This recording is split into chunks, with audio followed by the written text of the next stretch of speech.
안녕하세요. 세상을 이롭게 한 남자 온달장군입니다. 우리가 요양병원도 마찬가지입니다만 요양원에 가면 정말 구구절절한 사연을 가지고 들어오시는 어르신들이 정말 많습니다. 본인이 뭐 어쩔 수 없이 원해서 오는 그런 경우도 있지만 대부분이 보면 자식들 손에 떠밀려서 오는 그런 어르신들이 대부분입니다. 제가 요양원에 있을 때 여러 어르신들이 기억납니다만 그 중에서도 기억나는 한 분이 여자 어르신이 계세요. 이분 같은 경우는 연세가 80대 중반이신데 병명을 보니까 치매로 요양원에 들어오신 분이에요. 그런데 워낙 깔끔하세요. 아침에 일어나시면 머리 단 그 정돈부터 깨끗하게 하시고요. 그리고 옷 매무새라든지 또 행동하시는 거라든지 전혀 치매 환자같이 보이지 않은 그런 분입니다. 그리고 주변 동료들한테 또는 요양보호사들한테는 전혀 민폐를 끼치지 않은 그런 분이셨습니다. 그래서 워낙 깔끔하고 깨끗한 분이셨기 때문에 저도 관심을 갖고 그분을 도와드렸고요. 또 그분 또한 제가 관심을 갖고 도와드리니까 저한테도 여러 가지 부탁을 정말 많이 하셨어요.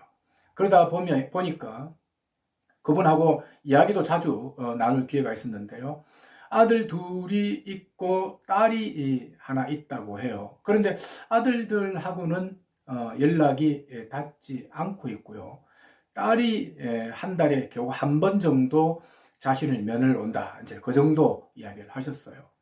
여러 요양원을 돌아다니시다가 이제 이 요양원에는 들어온 지가 약 3년 정도가 됐다고 해요. 그런데 어느 날 이 어르신이 저에게 편지 한 통을 주면서 부탁을 하시는 겁니다. 자, 무슨 부탁이냐면 자신이 이제 이 편지를 썼는데 이 편지를 제발 큰아들한테 좀 붙여 달라고 하는 겁니다. 그래서 요양원에서는 이제 그런 부탁은 잘 안 하고요. 또 잘 없어요. 그런 부탁을 받는 경우가요. 그래서 아주 특이한 경우라서 제가 깜짝 놀랐죠. 그래서 어르신 어떤 내용이냐, 어떤 편지냐라고 물어보니까 큰아들들한테 보내는 편지인데 내용을 잘 썼는지 한번 봐달라고 해요. 그래서 뭐 자세히 보지는 못했지만 그래도 이제 삐뚤삐뚤 쓴 내용이지만 정성을 들여서 쓴 편지인데요. 그 내용 이제 안에 보면 가장 기본적인 내용은 이제 아들이 보고 싶다는 거죠. 그리고 이 연락이 닿으면 자신이 면회를 한번 와달라는 겁니다. 그리고 어린 시절 정말 그 집안이 못 살아서 아들들에게 제대로 경제적인 도움을 못 줘서 미안하다는 거. 그리고 지금은 자신은 이제 죽음을 향해 달려가고 있지만 그래도 아들들한테 미안한 마음 그리고 또 용서하는 마음을 갖고 죽기 전에 꼭 한 번 더 봤으면 좋겠다.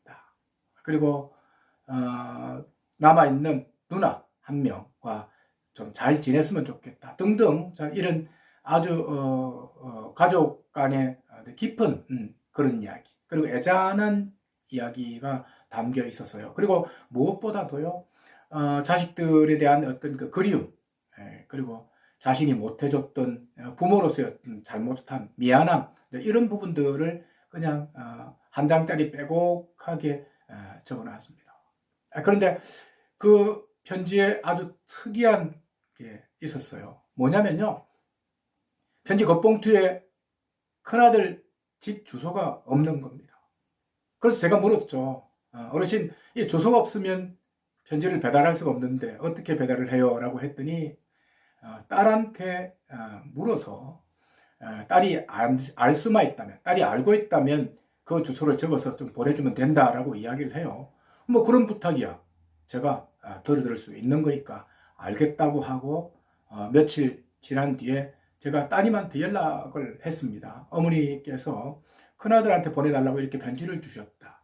하지만 그 봉투에 아들 주소가 없기 때문에 그 아들 주소를 좀 알아서 제가 편지를 보내드렸으면 좋겠다라고 말씀을 드렸더니 그 따님 이야기로는요. 자신도 남동생 2명, 그러니까 큰아들도 물론이고요. 남동생 2명의 주소를 전혀 모른다는 겁니다. 어머니가 요양원에 들어갈 때 그때 두 남동생을 본 이후로 지금까지 몇 년이 지났습니다만은 한 번도 보질 못했다는 겁니다. 그 이후로는 연락이 두절됐다는 거죠. 그래서 지금은 남동생 주소도 없고 엄마가 원하시는 대로 그 편지를 보낼 수가 없다는 겁니다. 그러면서 이제 그런 말씀을 하세요.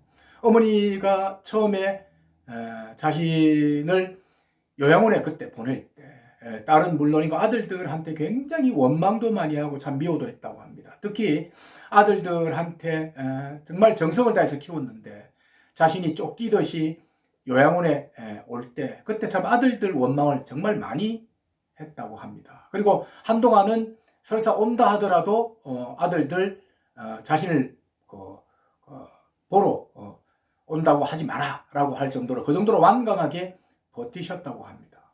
그런데 많은 시간이 지나고 또 시간이 지나면서 이제는 가실 날이 다가오니까 어머니가 마음이 약해졌다는 거죠. 그리고 아들들 보고 싶다는 겁니다. 그리고 그 미웠던 그 감정도 이제는 내려놓고요. 아들 용서하는 마음으로 바뀌고요. 제발 자신이 죽기 전에 꼭 한 번만이라도 아들들 얼굴이라도 보고 죽었으면 좋겠다. 이렇게 말씀을 하신다고 합니다. 사실 이제 그 이야기를 들으면 딸 입장에서는 정말 가슴이 미어진다고 해요. 엄마의 어떻게 보면 마지막 소원이기도 하고 바람이기도 한데 자신도 주소를 모르기 때문에 남동생들이 연락을 두절해서요. 자신도 주소를 모르기 때문에 엄마의 그 부탁을 들어줄 수가 없다는 겁니다. 그래서 너무도 가슴이 아프다는 겁니다. 그래서 저한테 하시는 말씀이 정말 미안하지만 선생님께서 도와주셔서 정말 고맙지만 주소를 몰라서 엄마가 원하시는 그 편지는 붙일 수가 없다. 붙여드릴 수가 없다. 그렇게 말씀을 하시는 겁니다. 그래서 저는 이제 그 이야기를 듣고 다시 요양원에 출근해서 그 어르신한테는 차마 그 이야기를 못했습니다. 하얀 거짓말을 할 수밖에 없었습니다. 아드님이 최근에 이사를 가서 주소를 잘 모른다고 합니다. 그리고 이사를 간 뒤에 누나한테 연락을 한다고 했으니까 조금만 기다려 보시면 아마 연락이 올 거다. 그때 편지를 붙여셔도 괜찮을 것 같다. 조금만 기다려 달라. 이렇게 하얀 거짓말을 한 적이 있었습니다. 그리고 저는 그 편지 일이 있고 난 뒤에 약 보름 뒤에 그 요양원을 떠났습니다. 결국 그 어르신이 부탁했던 그 편지는 제가 붙여드리지 못한 거죠. 그리고 그 요양원을 떠난 지 이제 1년 가량이 지났습니다만은 지금도 그 어르신 생각이 납니다. 과연 누군가가 그 편지를 받아서 아들들한테 그 편지를 전달했을까? 과연 성공했을까라는 생각이 한 번씩 문득문득 들기도 하고요. 과연 그때 당시 그 어르신의 건강 상태가 별로 좋지 않았어요. 80대 중반인데다가 겨우겨우 이제 걸음을 하고 식사도 겨우 하시는 그런 상태였기 때문에 과연 그 어르신이 지금도 살아계실까 하는 그런 생각이 듭니다. 자, 요양원 한 어머니의 아들을 향한 붙이지 못한 편지, 그 생각이 나서 오늘은 여러분들께 그 사연을 전해드렸습니다. 시청해 주셔서 고맙습니다.